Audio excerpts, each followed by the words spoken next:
So here we are going to cook tinolang manok. So ang kailangan natin unang-una ay manok, syempre. Tapos kailangan din natin ang dahon ng sili, pamintang buo, at saka patis, fish sauce. Kailangan din natin na mantika, at saka luya. Kasi hindi magkalasang tinola pag walang luya. Tapos kailangan din natin ng papaya, at saka sibuyas. Tapos pangpasarap, tarulad. Una natin gawin ay lagyan natin ng mantika, tapos igisa natin yung bawang, sibuyas at saka luya. Tapos lagyan na natin yung manok pag nagisa na. Tapos lagyan natin ng tubig.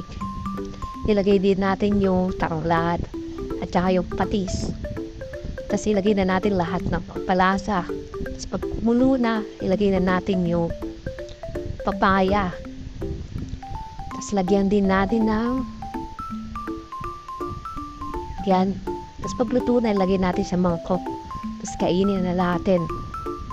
Tapos na.